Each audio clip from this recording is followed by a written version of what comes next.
राजकीय वर्तुळातून एक महत्त्वाची बातमी 4000 लाडक्या बहिणींनी स्वतःहून अर्ज मागे घेतले। सक्षम लाडक्या बहिणींची योजनेतून माघार आहे। अर्ज पडताळणी सुरू आहे असं आदिती तटकरे यांनी माहिती दिली आहे। सक्षम महिलांनी या योजनेतून स्वतःहून माघार घ्यावी असं आवाहन मंत्री आदिती तटकरे यांनी केलं आहे।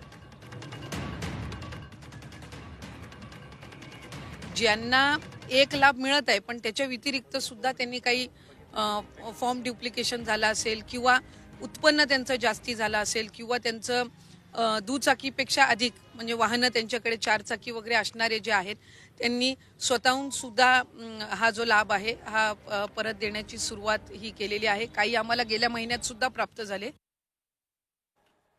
क्रॉस व्हेरिफिकेशनची प्रोसिजर आहे, परिवहन विभागासोबत चालू आहे।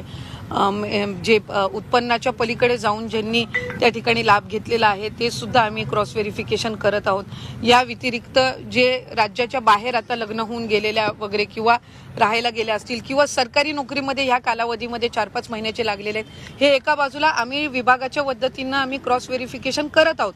पण हे जे आपण 4-4.5 हजार म्हणतोय हे स्वतःहून पुढे आलेले आहेत। या व्यतिरिक्त क्रॉस व्हेरिफिकेशन मध्ये येणार आहेत ते वेगळेच आहेत।